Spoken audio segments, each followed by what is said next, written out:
नमस्कार, news point लेकर हाजिर हूं मैं राजीव। दोस्तों, राहुल गांधी के कारण एक बार फिर देश की सियासत में हलचल मची हुई है। दरअसल पिछले महीने 17 जून को राहुल गांधी ने कोटा में छात्रों की गूंज आंदोलन की शुरुआत की थी, जिसमें बड़ी संख्या में विद्यार्थी और उनके अभिभावक, उनके पेरेंट्स जुटे थे। हालांकि तब खबरें आई थीं कि इस रैली में शामिल होने के लिए उन्हें रोकने की कोशिशें भी हुईं, जो नाकाम रहीं। ये रैली बेहद सफल रही, जिससे डरकर अब देहरादून में 17 जुलाई को ठीक एक महीने बाद होने वाली रैली, यानी 17 जून के बाद 17 जुलाई, आज से 2 दिन बाद, आज 15 तारीख है और 2 दिन बाद यानी परसों 17 जुलाई को देहरादून में होने वाली रैली में बाधा डालने की कोशिश की जा रही है। ऐसे आरोप कांग्रेस ने लगाए हैं।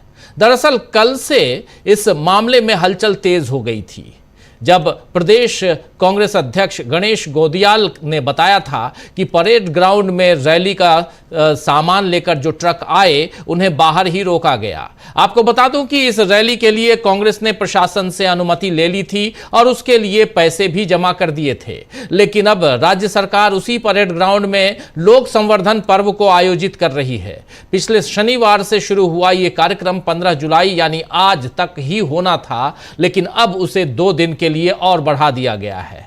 इस बात से नाराज कांग्रेस के नेताओं ने कल रात को धरना दिया, तो अब राहुल गांधी की रैली बन्नू स्कूल मैदान में होगी। इस रैली में कितनी संख्या में छात्र जुटते हैं और किस तरह राहुल गांधी यहां से छात्रों के न्याय के लिए आवाज उठाते हैं, यह तो परसों पता चल ही जाएगा। लेकिन कल से लेकर आज तक इतना तो समझ में आ ही गया है कि देश की राजधानी जंतर मंतर पर पिछले 25 दिनों से धरना प्रदर्शन सरकार होने दे रही है, लेकिन राहुल गांधी का एक दिन में कुछ घंटों का कार्यक्रम भी उसे मंजूर नहीं है। राहुल गांधी अब तक कॉकरोच जनता पार्टी के धरना प्रदर्शन में क्यों नहीं गए, इसका जवाब शायद इन 2 घटनाओं में ही तलाशा जा सकता है। राहुल गांधी की रैली के लिए जिस तरह कांग्रेस नेता रात भर डटे रहे, उसी तरह का संघर्ष नीट पेपर लीक होने के बाद से युवा कांग्रेस और एनएसयूआई के लोग दिखा रहे हैं। और इस सरकार के रहते यही बात समझ में आती है कि इंसाफ पाने के लिए संघर्ष ही एकमात्र रास्ता है। या तो बिना डरे संघर्ष करते रहें या फिर डर कर सरेंडर कर दें। खैर, जरा सुनिए कि कैसे यहां कांग्रेस पार्टी के अध्यक्ष गणेश गोदियाल, कांग्रेस पार्टी उत्तराखंड के अध्यक्ष गणेश गोदियाल ने जो कुछ कहा है, जरा सुन लीजिए कि कैसे रोका गया इनको, कैसे जो इन्होंने ग्राउंड मांगा था जिसके लिए पैसे भी ले लिए, 65,000 की जगह पर 1,77,000 रुपए दे दिए, लेकिन उसके बाद कैसे इन्हें रोक दिया गया। सुनिए जरा। इस रात को हमारे यहाँ पर आने का जो कारण है वो ये है कि 3 दिन की इस ग्राउंड की परमिशन के बाद आज अंततोगत्वा प्रदेश की सरकार ने राहुल गांधी जी की इस प्रदेश में उपस्थिति को देखते हुए डर कर बहुत बेचैनी के साथ ये हमारी परमिशन रद्द कर दी। सरकार की ये दलील है साथ साथ में कि इस ग्राउंड में एक कार्यक्रम पहले से चल रहा है और यहाँ पर आने का हमारा मकसद ये है कि हम सोशल मीडिया और मीडिया के हमारे साथियों के माध्यम से ये दिखा पाएं। और मेरा निवेदन है मीडिया से कि वो इस ग्राउंड के पूरे चारों तरफ अपना कैमरा घुमाएं और दिखाएं कि इस मैदान में अभी तक कोई कार्यक्रम नहीं है। सरकार ये कह रही है कि 11 तारीख से लेकर 15 तारीख तक हमारे यहाँ पर एक कार्यक्रम चल रहा है इस मैदान में, और इसको 2 दिन के लिए भारत सरकार ने और एक्सटेंड कर दिया। अब 17 तारीख तक ये कार्यक्रम चलेगा।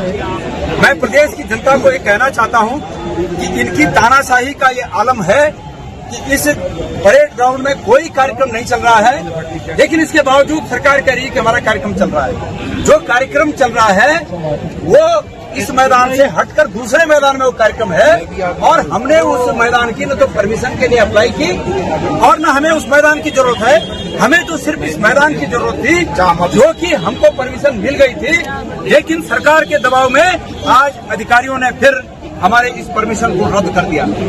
ये राहुल गांधी जी से इस प्रदेश की सरकार का डर जाहिर होता है। डिपार्टमेंटों ने ये कहा कि भाई फीस जमा करो, हमने फीस भी जमा कर दी। अमूमन इस मैदान की फीस सिर्फ 65,000 रुपए होती है। हमसे 1,77,000 जमा करवाया, हमने वो भी 1,77,000 जमा किया। लेकिन उसके बाद आज इन्होंने ये परमिशन रद्द की।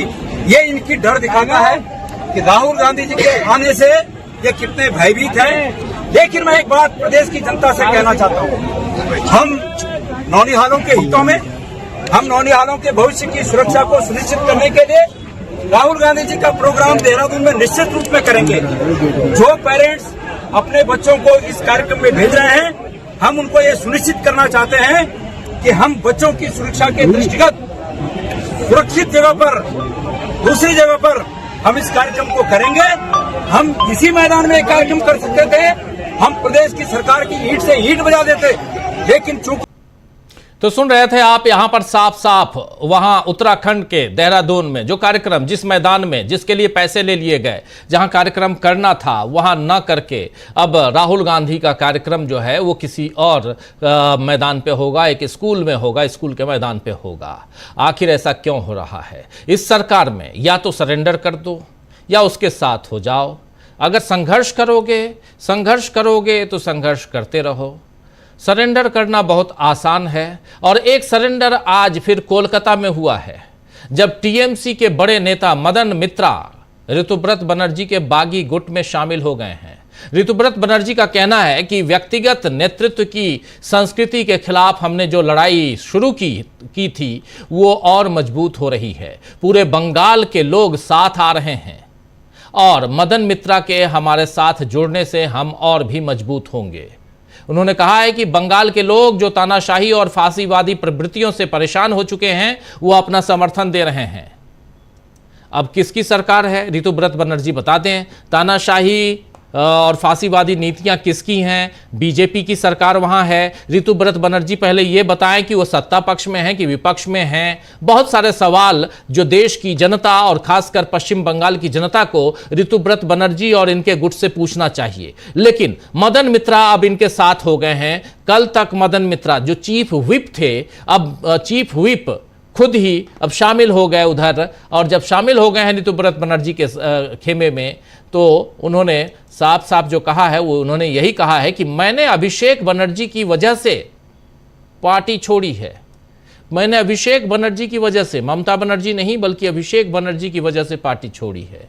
वही महुआ मोइत्रा ने इसकी असल वजह बताई है। आइए जरा महुआ मोइत्रा को सुनिए क्या कह रही हैं, सुनिए। Right. TMC leader, senior TMC leader. We have seen that suddenly he reached Vidhan Sabha. It's not a surprise because yesterday his wife, his daughters-in-law and his sons were summoned by the ED. So he has gone on the summons of the ED. See, sometimes when you invite me, I go on your invitation. He has gone on the invitation of the ED. So we should understand that the person who was standing day before yesterday and abusing the Ritobroto gang, today he is going there and sitting next to Ritobroto. This has been done on the special invitation of the ED.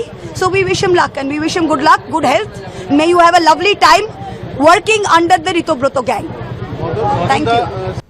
तो सुन लिया आपने, महुआ मोइत्रा ने साफ साफ बता दिया कि मदन मित्रा की पत्नी और बेटों पर ईडी की छापेमारी के अगले दिन ही वो बीजेपी में शामिल हुए हैं। बीजेपी नहीं बल्कि ऋतुव्रत बनर्जी, बीजेपी ही कहेंगे, ऋतुव्रत बनर्जी के गुट में, यानी बीजेपी की ही सरकार और बीजेपी का ही विपक्ष पश्चिम बंगाल में।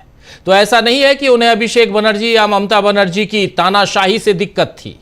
अब तो बीजेपी के इस हथकंडे पर हैरानी भी नहीं होती है, क्योंकि यही खेल बरसों से लगातार बेधड़क चल रहा है। खैर, पश्चिम बंगाल में अभी कितनी टूट और होगी ये मानसून सत्र में पता चल ही जाएगा। इस बीच कुछ और दलों को तोड़ने पर भी बीजेपी की निगाहें हैं, ऐसी खबरें भी आ रही हैं। इस बीच कॉकरोच जनता पार्टी भी 20 तारीख को मानसून सत्र के पहले दिन जंतर मंतर से संसद भवन की तरफ कूच करेगी, ये ऐलान हो चुका है। ममता बनर्जी ने आज सोनम वांगचुक का समर्थन किया है। कुछ और लोग भी सामने आए हैं। वहीं आशुतोष रांका जो प्रवक्ता हैं कॉकरोच जनता पार्टी के, उन्होंने एक सनसनीखेज दावा किया है। आइए जरा आशुतोष रांका को सुनते हैं कि उन्होंने सनसनीखेज दावा यहाँ पर देखते हैं कि क्या दावा किया है उन्होंने। देखिए जरा, कह रहे हैं कि कुछ वरिष्ठ अधिकारियों ने जानकारी दी है कि दक्षिणपंथी गुंडों को विशेष रूप से जंतर मंतर भेजा जा रहा है ताकि वे भारत विरोधी वीडियो बना सकें, जिन्हें बाद में संकलित करके हमारे खिलाफ झूठी कहानी गढ़ी जा रही है। एक शांतिपूर्ण देशभक्तिपूर्ण आंदोलन के खिलाफ साजिश रचने के लिए लगातार बैठकें हो रही हैं। इसका 10% हिस्सा भी कागजी सूचनाओं के लीक होने की समस्या को हल कर सकता था, लेकिन अनपढ़ों से और ज्यादा उम्मीद की जा सकती है। और क्या उम्मीद की जा सकती है? तो यहां अनपढ़ की बात, तो अनपढ़ों पर क्या यहां पर जो निशाना साधा गया है वो बहुत इंपॉर्टेंट है। हालांकि लोकतंत्र में जनता के हक और उसकी भलाई की बात करने के लिए पढ़ा लिखा होने या अनपढ़ होने से ज्यादा अहमियत इस बात की है कि लोकतंत्र और संविधान की मर्यादा का कितना ख्याल रखा जा रहा है। वैसे आशुतोष राका ने जो खुलासा किया है वो चिंताजनक है। इससे पहले जेएनयू में, आप याद कीजिए, जवाहरलाल नेहरू यूनिवर्सिटी में कैसे छात्रों को देशद्रोही कहा गया था, टुकड़े टुकड़े गैंग जैसे शब्द लाए गए, ये हमने देखा ही है। अब आगे और क्या होगा, क्या हो सकता है, आज इस पर चर्चा करना जरूरी है। तो आप देखिए 3 अलग अलग पार्ट, एक पार्ट यहां जंतर मंतर का, दूसरा पार्ट देहरादून में कांग्रेस पार्टी के यानी राहुल गांधी के कार्यक्रम का, और तीसरा पार्ट ममता बनर्जी की पार्टी में टूट का। ईडी का समन और मदन मित्रा जो हैं वो सीधे ऋतुव्रत बनर्जी गैंग, जिनको पहले कहते थे, यही मदन मित्रा कह रहे थे, उसी गैंग में शामिल हो गए ईडी के एक समन से। यानी ये पार्टी ईडी की बनाई हुई है, या ये पार्टी ऋतुव्रत बनर्जी की बनाई हुई है, या ये पार्टी बीजेपी की बनाई हुई है। जरा सोचिएगा, जवाब आप सबके सामने है, आप सबके पास है। यहां मुझे कुछ बताने की जरूरत नहीं है और कोई यहां पर $1 मिलियन का कोई ये सवाल नहीं है। ये बिल्कुल आप जानते हैं कि इसका जवाब क्या है। तो ये सब बहुत इंपॉर्टेंट है, और इन सब के बीच जंतर मंतर से और क्या बड़ा अपडेट है वो आप तक हम पहुंचाएंगे, और पहुंचाएंगे आप तक, समझने की कोशिश करेंगे कि देश की सियासत में बड़ी हलचल क्या है। इसको समझना बहुत ज़रूरी है, क्योंकि यहाँ से देश की सियासत की तस्वीर कुछ और होने जा रही है, बदलने जा रही है। इन सब पर चर्चा करते हैं। हमारे साथ कुछ वरिष्ठ साथी जुड़े हुए हैं, उनसे आपका परिचय करवाता हूँ और आगे बढ़ते हैं। इस वक्त देखिए हमारे साथ 4 वरिष्ठ साथी हैं। प्रशांत टंडन जी हैं, प्रोफेसर अखिल स्वामी जी हैं, यहाँ अमरेंदु उपाध्याय जी हैं और प्रेम कुमार जी हैं। आप चारों का स्वागत, इस्तकबाल है। और साथ में इकरार जुड़े हुए हैं हमारे साथ सीधे उधर जंतर मंतर से। और आप तमाम साथी जो जुड़ चुके हैं, उनका भी, जो जुड़ने वाले हैं इस कार्यक्रम में, उनका भी आप सबका स्वागत, इस्तकबाल इस कार्यक्रम में, न्यूज़ पॉइंट में। आगे बढ़ें, सीधे जल्दी से चलता हूं। पहले एक कमेंट लेना चाहता हूं प्रोफेसर अखिल स्वामी जी आपसे, कि 3 बड़ी खबरें आप तक रख रहा हूं। हालांकि जंतर मंतर का मामला आज यहाँ दिल्ली हाई कोर्ट भी पहुंचा था और नोटिस जारी किया गया है हाई कोर्ट की तरफ से, लेकिन सवाल यहां पर दूसरा है कि 25 दिनों से जंतर मंतर पर तो सब लोग हैं, मगर राहुल गांधी की सभा से इतनी बेचैनी क्यों है बीजेपी सरकार को वहां उत्तराखंड में? देखिए राजीव जी, जो भारतीय जनता पार्टी काम कर रही है वो 3 दिशाओं में काम कर रही है, और ये बात बिल्कुल स्पष्ट हो गई है। पहली तो दिशा उसकी ये है कि किसी भी तरह से अपोजिशन पार्टीज को तोड़ो। अब मानी बात है कि मदन मित्रा के यहाँ उनके पत्नी, उनके जो बहुएं हैं, उनके यहाँ ईडी भेजी गई और उन्होंने तुरंत अपना पाला बदल लिया। इस तरह से बहुत सारे लोग हैं जो पाला बदलेंगे, और हो सकता है 20 तारीख के पहले काफी और लोगों का आपको इस प्रकार से ईडी का दबाव और उसके बाद उनका डिलिमिटेशन के समर्थन में खड़ा होना दिखाई पड़े।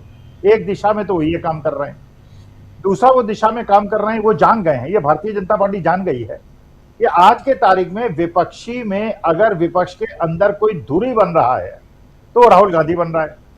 देखिए, अगर जैसे सुप्रिया सुले ने स्टेटमेंट दिया कि अच्छा, उन्होंने ये भी खैर उसमें कंडीशनल चीज लगाई कि 50% सीटें अगर बढ़ जाएंगी तो हम इस पे बिल को देख के इस पे विचार कर सकते हैं। अगर 50% सीटें अगर बढ़ जाएंगी तो पॉपुलेशन के हिसाब से कैसे होगा, ये तो कंट्राडिक्टरी है। तो भाई दोनों चीजें एक साथ तो हो नहीं सकती कि पॉपुलेशन के हिसाब से भी हो और 50% सीटें भी बढ़ जाएं। अच्छा, तीसरा जो वो कर रहे हैं, उन्होंने जैसे ओवैसी साहब को खड़ा किया है। ओवैसी साहब हमेशा भारतीय जनता पार्टी के खिलाफ बड़े सख्त स्टेटमेंट देते हैं और ऐसे उत्तेजनात्मक स्टेटमेंट देते हैं जिससे भारतीय जनता पार्टी को फायदा हो। फिर वो एक शगुफा भी छोड़ देते हैं कि इंडिया गठबंधन मुझे शामिल क्यों नहीं कर लेता। उन्हें पता है कि इंडिया गठबंधन अगर उन्हें शामिल कर लेगा तो भारतीय जनता पार्टी को फायदा हो जाएगा, हिंदू मुस्लिम पोलराइजेशन हो जाएगा, तो इंडिया गठबंधन तो ओवैसी साहब को शामिल नहीं कर सकता। और उसकी वजह से वो हर जगह इलेक्शन लड़ते हैं, 2-3% वोट पा लेते हैं और इंडिया गठबंधन को हरवा देते हैं, भारतीय जनता पार्टी को जितवा देते हैं। यही बहन मायावती जी के साथ है। अब उन्होंने ये शुरू कर दिया है कि किसी प्रकार से राहुल गांधी को कमजोर, क्योंकि राहुल गांधी मजबूत होते जा रहे हैं, जनता के अंदर, युवाओं के अंदर हर जगह उनके लिए एक ललक है।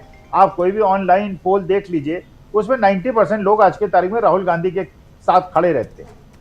तो मेरे ख्याल से जो जंतर मंतर के अंदर कल स्टेटमेंट दिया गया, ये बड़ा विचित्र स्टेटमेंट था। ये विचित्र स्टेटमेंट को समझने में बहुत ज़्यादा मुश्किल हुई, क्योंकि मुझे लगता है जैसे गोदी मीडिया को एक पर्ची आती है कि आज शाम को आप लोगों को इस टैगलाइन पर डिस्कशन करना है, उसी प्रकार का आया जब उन्होंने कहा कि राहुल गांधी को बड़ा दिल दिखाना चाहिए और उसके बाद उन्हें खुल के सामने आना चाहिए, वरना जितने ये विपक्षी दल हैं और ये कांग्रेस है, इनको उसका दंड भुगतना पड़ेगा। तो मुझे लगता है कि वो वही डॉटेड लाइंस पे फिर जब ये राहुल गांधी को खबर मिली तो एक धर्मेंद्र प्रधान के साथ सोनम वांगचुक साहब की, उनकी पत्नी की फोटो उसमें दिखाई गई। खैर वो पुराना मामला है, उसका इससे कोई कोरिलेशन नहीं है।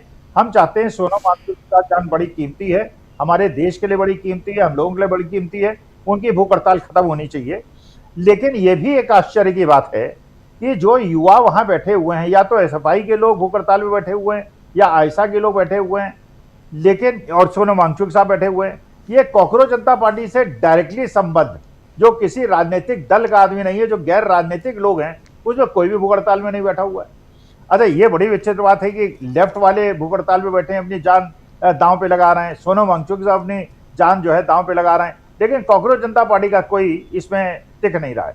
और जिस प्रकार के स्टेटमेंट वहां पे दिए गए, खैर फिर अभिजीत दीपिके ने बाद में उसका क्लैरिफिकेशन दिया कि अपोजिशन को टारगेट करने की आवश्यकता नहीं है। और ये भी देखिए, मुझे एक प्लॉय लगता है कि धर्मेंद्र प्रधान का इस्तीफा मांग रहे हैं, मोदी जी के बारे में कोई बात नहीं कर रहा है, इन मिनिस्टर्स की बात हो रही है, मोदी जी के बारे में कोई बात नहीं कर रहा है, तो एस्केप रूट दिया जा रहा है।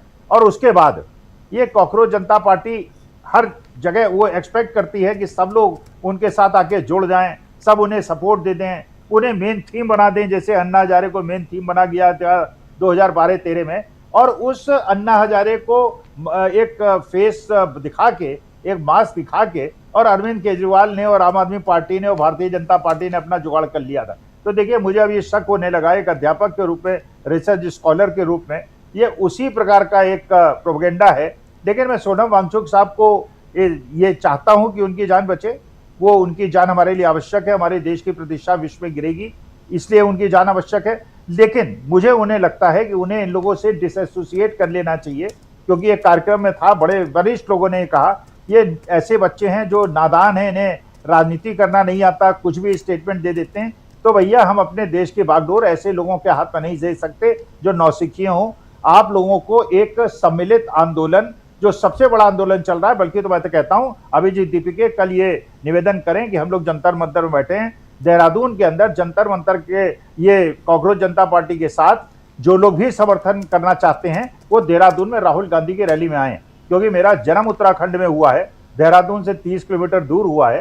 तो इसलिए मैं जानता हूं कि उत्तराखंड की जो जनता है बड़ी जुझारू और बड़ी लड़ाकू जनता है, और वहां पे ज्यादातर लोगों के परिवार के लोग सेना में रहते हैं। इसलिए मुझे आशा है ऐसी रैली होगी कि उस देख के न केवल भारतीय जनता पार्टी के, बल्कि विश्व के सब राजनीतिक दलों को और पॉलिटिकल लीडर्स को ये मैसेज मिल जाएगा कि आज के तारीख में राहुल गांधी एक धुरी हैं, और जो भी इससे अलग होकर लड़ाई लड़ने की बात कर रहा है वो भारतीय जनता पार्टी की बी टीम है, ऐसा मुझे लगता है।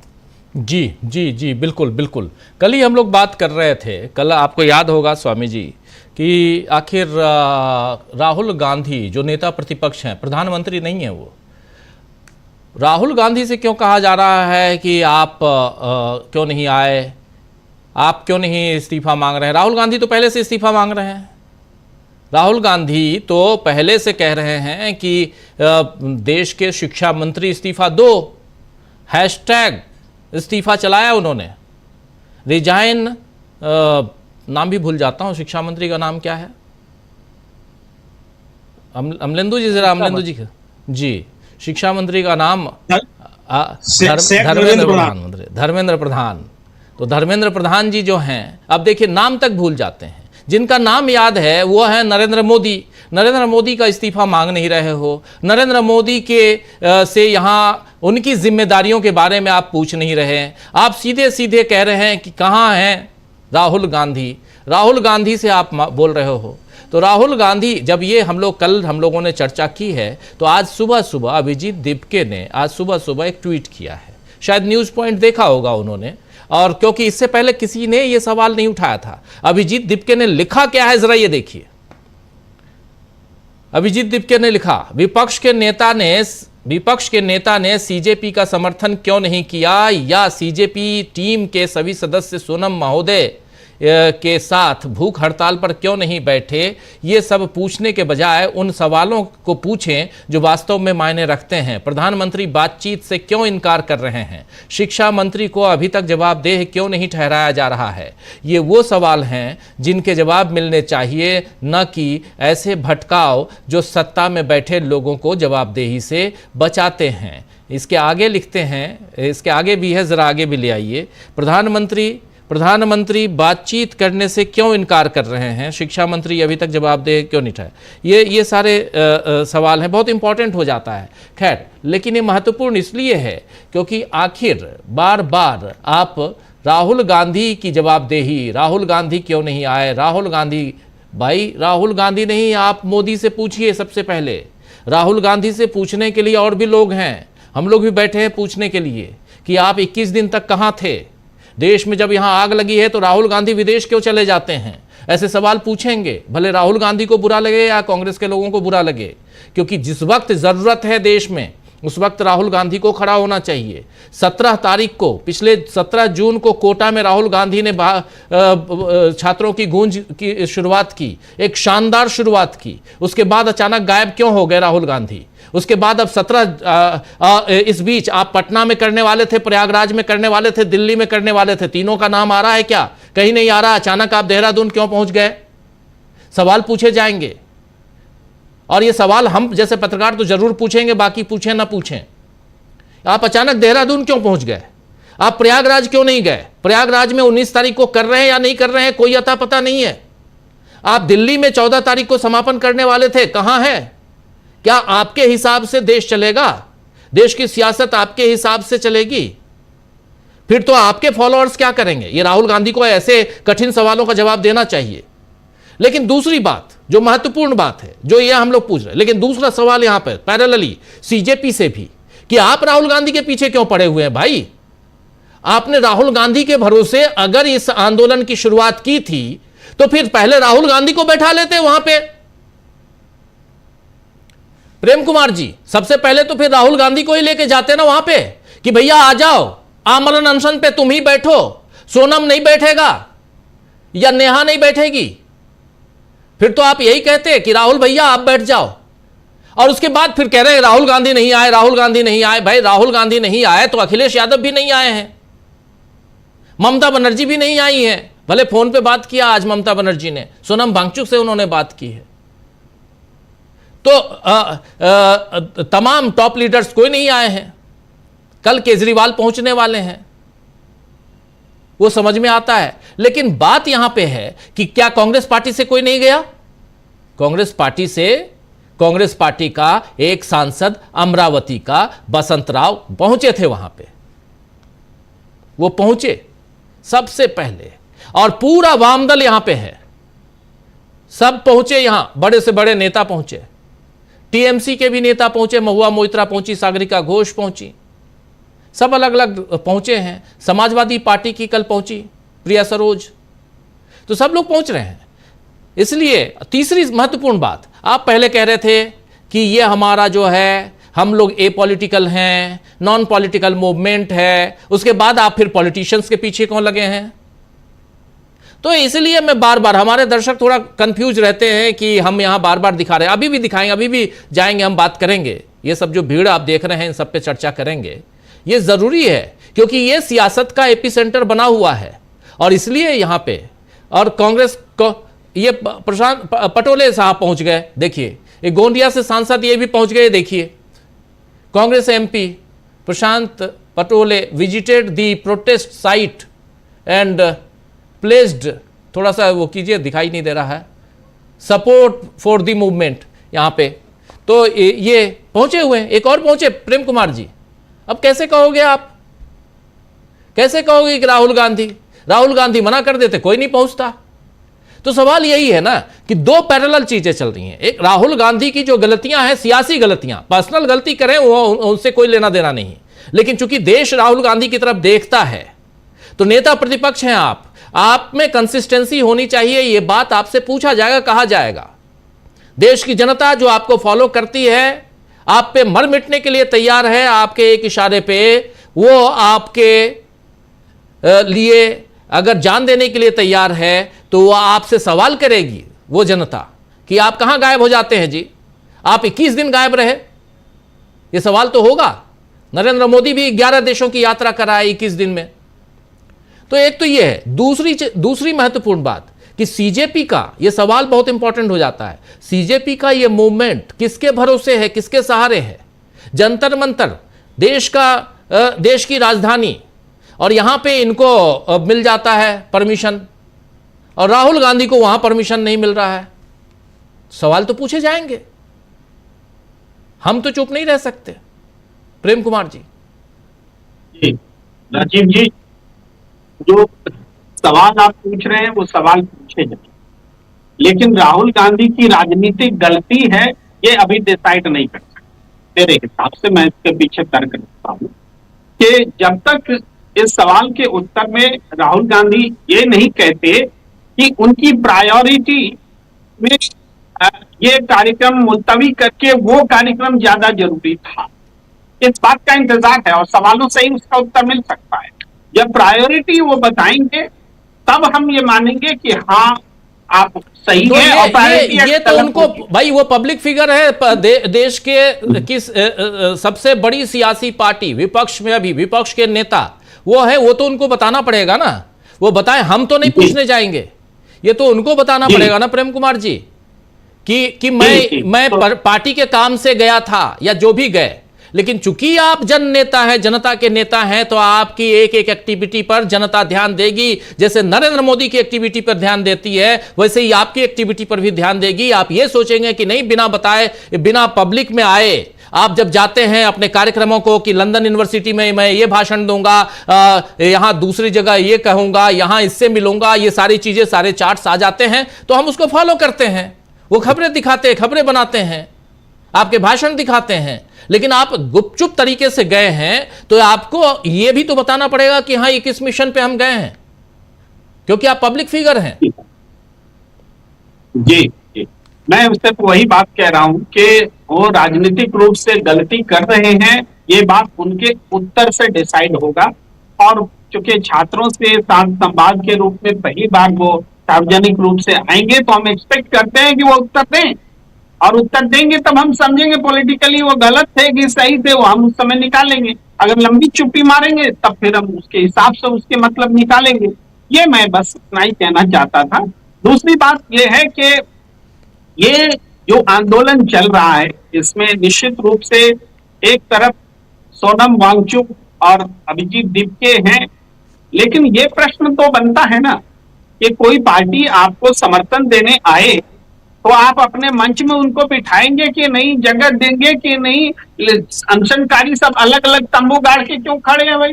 एक ही साथ क्यों नहीं सोनम वांगचुक के साथ में बैठे हैं? उन सबका अनशन का जब मकसद एक है तो क्यों AISF या आयसा या SFI या दूसरे छात्र संगठनों के छात्र अलग अलग अनशन क्यों करेंगे? वो उनको तो आप मंच नहीं दे रहे। तो आप पॉलिटिकल लोगों को सेलेक्टिव तरीके से अगर मंच देंगे तो पॉलिटिकल लोगों में भी सेलेक्टिव तरीके से आने या नहीं आने या कब आने का डिसीजन उनको वो लेंगे। अभी कितने नेता आ रहे हैं, कितने दिन बाद आ रहे हैं भाई? 10-15 दिन बीत जाने के बाद आना शुरू हुआ इनका, जो अब अभी तक बड़े नेता तो आना शुरू भी नहीं हुआ है, कोई पार्टी अध्यक्ष तरह के नेता आए भी नहीं है। तो ये ऐसा क्यों हो रहा है? ऐसा इसलिए हो रहा है कि यही सोनम वांगचुक जब दिल्ली आ रहे थे प्रदर्शन करते हुए तो उनको अरेस्ट किया गया, उन पर NSA लगाया गया, उनको लंबे समय तक जेल में रखा गया। ये उनको आंदोलन करने नहीं दिया गया। क्यों? क्योंकि तब उस आंदोलन से उसका राजनीतिक फायदा बीजेपी के अलावा किसी दल को मिल सकता था, ऐसा बीजेपी की सरकार सोच रही थी, उनको नहीं करने दिया गया। और यही सोनम वांगचुक आज अनशन कर रहे हैं, बड़े आराम से दिल्ली आ रहे हैं। अनशन कर रहे हैं, नो प्रॉब्लम। आने से पहले वो जनरल वीके सक्सेना से भी मिलते हैं, एलजी से, और उसके बाद वो मुलाकात होती है, उसमें एक दिखावे की लड़ाई भी होती है ताकि वो दिखे कि हम सरकार के विरुद्ध हैं। भाई मैं तो दिखावे की लड़ाई बोलूंगा, आप गए क्यों उनके पास में चाय पीने के लिए? इतना ही नहीं, इसमें और भी जोड़ देता हूं, शायद आपको पता होगा, ये सोनम वांगचुक साहब 2023 का उनका 2023 का उनका एक ट्वीट तैर रहा है सोशल मीडिया में। इसी शिक्षा नीति की तारीफ करते हुए दोनों पति पत्नी यानी सोनम वांगचुक और उनकी पत्नी दोनों ने मुलाकात की थी। किनसे? तो इन्हीं धर्मेंद्र प्रधान जी से मुलाकात की, उनको बधाई दी धर्मेंद्र प्रधान ने। उसके बाद उस मुलाकात को ट्वीट किया। ट्वीट करने के बाद इन्होंने भी कि हाँ बहुत अच्छी मीटिंग रही। शिक्षा नीति जिसके खिलाफ और जिस धर्मेंद्र प्रधान के खिलाफ आज 18वें दिन आमरण अनशन पर बैठे हैं, उन्हीं शिक्षा मंत्री की तारीफ के आप कसीदे गढ़ रहे थे। ये भी है। तो निश्चित रूप से आपके इनपुट के बाद मैं जो बोल रहा हूं वो उसका प्रभाव और बढ़ेगा कि सोनम वांगचुक ने जो पहले स्टेप उठाए और आज जो स्टेप उठाए उनमें और अभिजीत दीपके में, दोनों में फर्क है। अभिजीत दीपके के साथ तो फिर भी चलिए 2 करोड़ लोग जुड़े तो उनमें जोश आया कि ये मुद्दा है, इस मुद्दा को उठाने का दबाव पड़ा, इतने सारे लोग हमारे साथ जुड़ रहे हैं तो हमें कुछ करना चाहिए। सोनम वांगचुक के साथ इंस्टेंटली ऐसा क्या वाकया हुआ कि जो शिक्षा नीति बहुत बेहतर थी, जो धर्मेंद्र प्रधान बहुत अच्छे थे, वो अचानक यू टर्न हो गए, क्यों खराब हो गए? तो उनके आमरण अनशन का और इस आंदोलन से जुड़ने का तो कोई औचित्य वो दिखा ही नहीं पाए। ये मैं कह रहा हूं। मैं इसके बावजूद कि आमरण अनशन बहुत बड़ा आंदोलन होता है, जीवन खतरे में डाला जाता है, इस वजह से मैं वो सम्मान तो दूंगा सोनम वांगचुक। लेकिन जो ये दिखता है कि आप अचानक प्रिय कैसे थे और अचानक अप्रिय कैसे हो गए, यही धर्मेंद्र प्रधान और यही शिक्षा नीति, ये सवाल सोनम वांगचुक से उठता है। ऐसे में इस तरह का विरोधाभासी चरित्र लेकर के कि आप वीके सक्सेना से चाय पीने के लिए उनके पास चले जाते हैं और उसके बाद में छपी छपाई खबर पर रिएक्शन दे करके तू मैं करते हैं, लड़ाई लड़ते हैं, और उसके बाद में कुछ समय बाद इस एक अनशन में आप जुड़ते हैं और बड़े आराम से अनशन करने दिया जाता है। जिस व्यक्ति को एनएसए लगाया जा रहा था, जिसको दिल्ली में घुसने नहीं दिया जा रहा था, वो बड़े आराम से जंतर मंतर पर आमरण अनशन करना।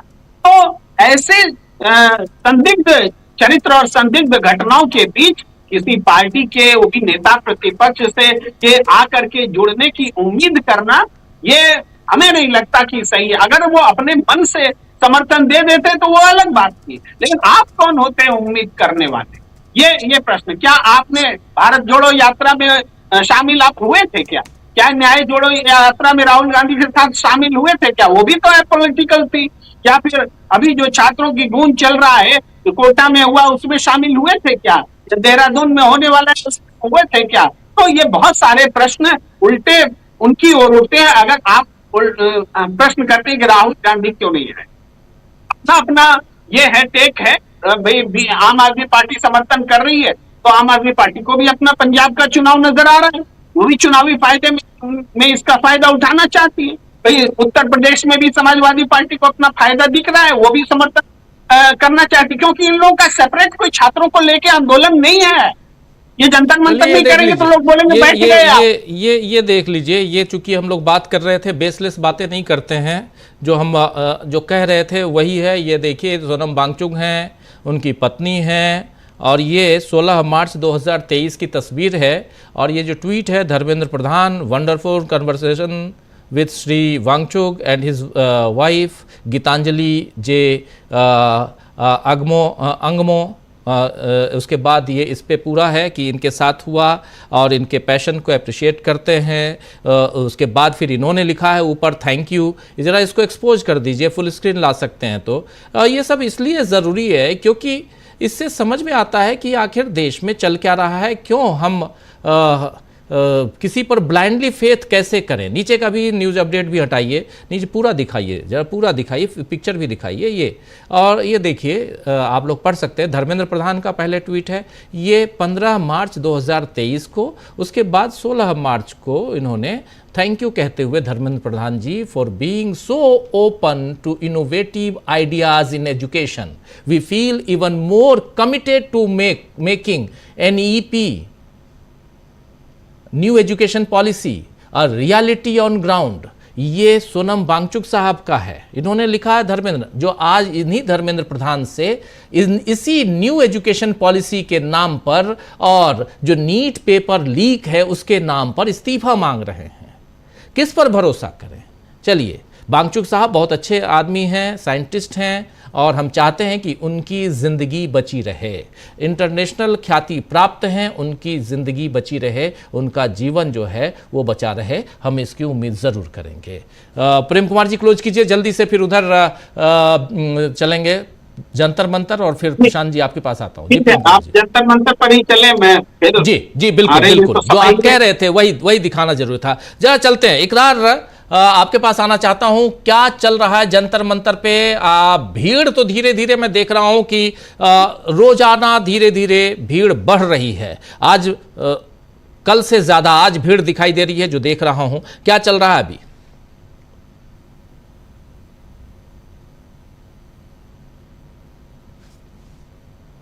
आवाज नहीं आ रही है आपकी, आवाज नहीं आ रही है। इकरार आपकी आवाज नहीं आ रही है, इकरार की आवाज़ चेक कीजिए। चलिए, तब तक प्रशांत जी आपके पास आता हूँ, प्रशांत जी आपके पास आता हूँ। चलिए प्रशांत जी, सब कुछ देख रहे हैं, बातें हम लोग कर रहे हैं। राहुल गांधी विदेश यात्रा करेंगे, और वो भी अब वो अगर मैं अकेले चला जाऊँ, चुपचाप चला जाऊँ, प्रशांत जी मैं चुपचाप चला जाऊँ तो मुझसे कोई पूछने वाला नहीं है। आप चुपचाप चले जाइए, अभी आता हूँ, आवाज़ आ रही है। आप चुपचाप चले जाइए प्रशांत जी, तो आपको किसी की जवाबदेही नहीं है अपने परिवार के अलावा, संस्थान के अलावा। लेकिन राहुल गांधी अगर चुपचाप जाते हैं और 1 दिन 2 दिन नहीं 21 दिन के लिए, तो फिर पूछा तो जाएगा। ये जवाबदेही है राहुल गांधी की, और वैसे ही जवाबदेही उधर से भी है। कांग्रेस जनता पार्टी क्या राहुल गांधी से पूछ के बैठी है? आप राहुल गांधी चिट्ठी जो अगर भेज रहे हो तो नंबर 1 पे राहुल गांधी का नाम लिख रहे हो, क्या मतलब है? ये सवाल, इस सवाल पे आते हैं, लेकिन जरा इधर चलते हैं। इकरार आ रही आवाज? जी राजीव जी बिल्कुल। ये बताइए कि चल क्या रहा है जंतर मंतर पे? जी राजीव जी, जो अगर हम बात करें कि आज की जो भीड़ है राजीव जी, वो मुझे लगता है कि पिछले 25 दिनों में जितनी भीड़ थी उससे बहुत ज़्यादा है। मैं एक बार फारूक से कहूँगा, फारूक पहले भीड़ दिखाइए, फिर हम आगे की बात करते हैं। ये देखिए, ये लगातार जो भीड़ है, ये लास्ट का कॉर्नर है, और यहाँ से आप देखिए किस तरह से जो भीड़ है वो लगातार यहाँ आज जो है, ना आज संडे है ना शनिवार है, ये उन लोगों के लिए जवाब है जो लोग ये कह रहे हैं कि बहुत कम तादाद में छात्र है या युवा है। यहाँ देखिए, आप भीड़ देखिए, इस भीड़ से आपको अंदाज़ा लग सकता है। ये बिल्कुल लास्ट पॉइंट है, लास्ट पॉइंट से बिल्कुल भीड़ स्टार्ट है। फारूक पूरा यहाँ तक दिखाइएगा है, स्टेज तक। तो राजीव जी, लगातार जब आज क्योंकि बहुत महत्वपूर्ण दिन था, आज कई जो कांग्रेस के सांसद वो भी यहाँ पहुंचे, और समाजवादी पार्टी के एक और सांसद मोहिबुल्लाह नदवी साहब वो यहाँ पहुंचे, जो कि रामपुर से सांसद हैं, वो यहाँ पहुंचे। उनके साथ साथ आज़ाद समाज पार्टी के संस्थापक जो है चंद्रशेखर आज़ाद, वो यहाँ पहुंचे, और बड़ी तादाद में जो है उस समय भीड़ इकट्ठी थी, और उन्होंने मन से जो है वो सरकार के पर ज़बरदस्त निशाना साधा। और लगातार, और उनके साथ साथ खुद कुणाल कामरा भी आज स्टेज पर पहुंचे थे, और उन्होंने भी स्टेज पर आकर CJP को समर्थन दिया। यानी जो लोगों का आना है वो लगातार बहुत तेज़ी के साथ यहाँ बढ़ रहा है। लगातार लोग अब जुड़ रहे हैं, लगातार जो है नए लोग यहाँ पर आ रहे हैं। वहीं अगर हम कल की बात करें तो कल का एक मास जो भूख हड़ताल का ऐलान किया गया CJP के द्वारा। यानी बहुत बड़ी तादाद में जो है वो छात्र और युवा और जो भी लोग यहाँ उपस्थित हैं उनसे 1 दिन का जो है फास्ट रखने की, यानी भूख हड़ताल रखने की अपील की गई है। उससे पहले मैं आपको एक बार फिर दिखा सकता हूं कि आज जो युवक हैं उन्होंने बहुत बड़ी तादाद में जो है भूख हड़ताल शुरू की है। ये देखिए, आज 18वां दिन है, वह साफ आपको दिखेगा। और ये जो आयशा के जो छात्र हैं वो यहाँ बैठे हैं। अभी खाली 3 जो छात्र वो यहाँ बचे हैं, बाकी 3 की जो तबीयत खराब है वो हॉस्पिटल में एडमिट है, हॉस्पिटल चले गए हैं, आप ये देख सकते हैं। इसके बाद में जो हम लगातार एक चीज़ का जिक्र करते हैं कि एक जो अनशन घर बनाया गया है वहाँ पर भी कुछ लोग जो है वो लगातार यहाँ क्रमिक अनशन, 1 दिन का अनशन, 2 दिन का अनशन, 6 दिन का अनशन लगातार जो है वो छात्र यहाँ कर रहे हैं। ये बाकायदा टेंट लगाया गया है। वो मैं 1-2 छात्र से ज़रा 1 मिनट का समय लूँगा आपका, बात करूँगा। आप कब से हैं भैया? मैं यहाँ पिछले 15 दिन से हूँ, 6वां दिन है अनशन का हमारा। मैं यूपी अम्बेडकर नगर से बिलोंग करता हूँ और धर्मेंद्र प्रधान के इस्तीफे के लिए रुका हूँ, जो कि अभी इस समय बहरा हो गया, उसे सुनाई नहीं दे रहा, जबकि हम 2 ही किलोमीटर दूर पे हैं। न जाने किस अहंकार में ये लोग डूबे हैं।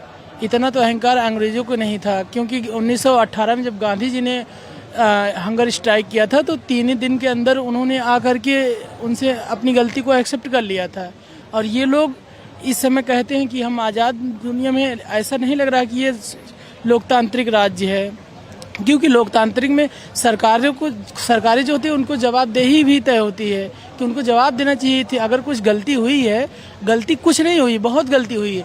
90 से ज़्यादा पेपर लीक हुए हैं और एक एग्जाम में 20 से ज़्यादा लड़कों को वो तो मृत्यु हो गई, लेकिन हजारों लाखों ऐसे बच्चे अभी हैं जो अभी वो मेंटल स्थिति में उनकी इतनी खराब हो गई ना कि क्या ही बताया जाए। जी बिल्कुल। आप भी अनशन पे हैं? यस, मैं भी अनशन पे हूँ। मेरा आज 3रा दिन है और मैं 6 दिन से आ रहा हूँ यहाँ पे। और मैं भी धर्मेंद्र प्रधान जी का इस्तीफा मांगने आया हूँ कि जिस तरीके की जो कंडीशन जो आज शिक्षा को लेके चल रही है कि शिक्षा का एक व्यापार बना दिया गया है। क्योंकि गरीब बच्चा जाएगा तो जाएगा कहाँ? हमारा तो हो गया, हम पढ़ लिए, हम ग्रेजुएशन कर लिए, हम अभी बिजनेस लाइन में चले गए, तो हमारी आगे वाली पीढ़ी क्या करेगी? हमारे बच्चे क्या करेंगे? क्या शिक्षा का इस तरीके का व्यवहार चलता रहेगा? हमें भी तो जवाब देना हमारे बच्चों को। कल को अगर हमारे बच्चे पूछेंगे कि भाई जब ये चल रहा था तो तुम क्या कर रहे थे, तो हम उनको बता सकते कि भाई हम भी सोनम वांगचुक जैसे शिक्षा के गुरु के साथ हम अनशन पे बैठे थे यहाँ पे। बिल्कुल। मैं और अच्छा, आप भी अनशन पर बैठ गए? हाँ जी। आपका कौन सा दिन है आज? आज मेरा पहला दिन है। आप तो जानते ही हैं पहले से कि समाज सेवी अनुज शर्मा के नाम से लगातार आपके चैनल के माध्यम से भी आवाज उठाते रहे हैं कि जो आज ये बहरी सरकार हो गई है, इस सरकार ने तानाशाही रवैया अपना लिया है। बताइए, अंतर्राष्ट्रीय वैज्ञानिक हमारे आज बैठे हैं, 16वां दिन हो गया उनको, और सरकार सुध नहीं ले रही है। क्या इनको शहीद करके ही मानेगी क्या? और आपके चैनल के माध्यम से एक खबर और दे दूं, कल राकेश टिकैत जी 5 बजे आपके बीच में होंगे। 4 बजे अरविंद केजरीवाल जी की आपको खबर मिल चुकी है। अच्छा, राकेश टिकैत भी अब आ रहे हैं। आप तो मैं देख रहा हूँ आप पहले दिन से हैं। कौन सा दिन आज आपको? 15 डेज हो गए आज। हाँ, 15 डेज हो गए। हाँ, 15वें दिन है। तो क्या, लेकिन सरकार तो सुन नहीं रही है, आप अपनी स्थिति क्यों खराब कर रहे हैं? नहीं सर, सरकार सुनेगी, और अगर मतलब अगर नहीं सुनेगी तो हम हटने वाले नहीं है। हम तो अपनी जगह पे बिल्कुल जो हमारा कमिटमेंट है हम उस पर टिके हुए हैं। 1 साल भी लग जाए हम नहीं हटेंगे। बिल्कुल बिल्कुल। आप कब से बैठे हैं? हमारा 5 डेज हो गया। आपका 5वां दिन? हाँ, तो हम यही बताना चाहते हैं कि धर्मेंद्र प्रधान अपना इस्तीफा दे दे। जो हम लोग दिन रात भूखे रहते हैं, सिर्फ पानी के सहारे हम लोग जीवित हैं। अभी हम लोग का हर एक शरीर मतलब जवाब दे चुका है। हाथ दर्द करता है, पैर पेट सब दर्द करता है, लेकिन फिर भी ये जो सोनम वांगचुक सर हैं, इनके आगे ये कुछ नहीं है। ये अपना देश के लिए बहुत बड़ा बलिदान दे रहे हैं, और फिर भी ये लोग कुछ नहीं समझ पा रहे हैं। और हम लोग चाहेंगे कि बस धर्मेंद्र प्रधान अपना इस्तीफा दे दे और हम लोग को जो मांग है वो पूरा कर दे बस। बिल्कुल। आप भी हैं अनशन पे? आपका कौन सा दिन है? मेरा आज 3रा दिन है। 3रा दिन है आपका। तो क्या कुछ सुन नहीं रही है, क्या कहेंगे? सरकार किसी की नहीं सुनती है। 150 दिन तक भी एक IITian ने गंगा रिवर को साफ करने के लिए अनशन पर बैठा था, आखिर एट द एंड वो मर गया और आज तक भी सरकार साफ नहीं की। बट यहाँ पर बच्चे या सोनम वांगचुक को कुछ हुआ तब तो सरकार को भी कुछ हो जाएगा। लेकिन बेचारे वो मर गए गंगा सफाई के नाम पे, आप खुद ये बता रही हैं। GD अग्रवाल जी जिनका नाम था। हाँ। तो फिर अनशन आपने रखा, आपको कुछ लगा नहीं डर के? सरकार तो गूंगी बहरी सरकार है। गंगा रिवर के अनशन के सपोर्ट में इतने लोग नहीं ना थे, यहाँ पे है ना, इस वजह से यहाँ लोग हैं, सपोर्ट पे हैं। हाँ, यहाँ पे प्रेशर बन रहा है और हम लोग रख रहे हैं क्योंकि उन पे और प्रेशर बन रहा है, और प्रेशर। अच्छा, कितने लोग यहाँ टोटल बैठे होंगे अनशन बैठे हैं? यहाँ पे टोटल 15 लोग होंगे, क्योंकि यहाँ पे 7 हमारी चैम्बर में हैं, 3 आगे हैं और 2-2-3-3 मतलब जो है इधर हैं और सर भी बैठे हैं। लगभग मतलब 14-15 लोग हम ही अभी करंट सिचुएशन में। बाकी लोगों की जो तबीयत खराब हो गई उन लोगों को? 10 लोगों को मतलब हॉस्पिटलाइज किया गया है, जो हॉस्पिटल में जाके अब उनका इलाज हुआ है। और जो है एक दिन में 40-40 लोग बैठे हैं यहाँ पे अनशन में। और सर देखिए, जैसे आपने अभी पूछा था कि देखिए जैसे आज की डेट में जो भी बच्चे तैयारी कर रहे हैं, मतलब जो जेई की, नीट की, एसएससी की, बैंक की, रेलवे की, तो जो बच्चे तैयारी करते हैं सर वो बहुत ही मतलब बहुत विकट परिस्थितियों में तैयारी करते हैं। कोई बच्चा अपने माँ के गहने बेच के जो है जाता है, कोई लोन लेके जाता है, कोई खेत गिरवी रख के जाता है। और जब उनको 4 साल में, 5 साल में या 3 साल में वैकेंसी निकलती है, उससे पहले तो वैकेंसी नहीं आती है, उसके बाद जब भी वो एग्जाम दे के घर वापस लौट के आता है बच्चा, तब तक उसे पता लगता है कि पेपर लीक हो गया। तो देखिए सर, जो सरकार ने अभी जो बच्चों की जो मानसिक प्रताड़ना जो दे रही है सरकार, और जो बच्चा इतनी ईमानदारी से पढ़ रहा है और वो जब घर वापस आता है या उसे पता लगती है कि जो है पेपर लीक हो चुका है, तो वो बच्चा जो है अपने घर वालों से अपना फेस या मतलब वो कहीं ना कहीं अपने घर वालों से आंख नहीं मिला पाता है। इसीलिए बच्चे सुसाइड कर रहे हैं। अभी आपने देखा भी होगा 20-21 छात्रों ने सुसाइड किया है, वो भी सभी राज्यों से। और जब 1 महीना हुआ है अभी हमारे इस अनशन को, 1 महीना अभी कंप्लीट होने वाला है। इसी दौरान कम से कम 6 से 7 पेपर लीक हुए हैं, जबकि भारत के अंदर ये मतलब अनशन जारी है। उसके दौरान भी जो है सरकार जो है मनमानी कर रही है या तानाशाही करने का काम कर रही है।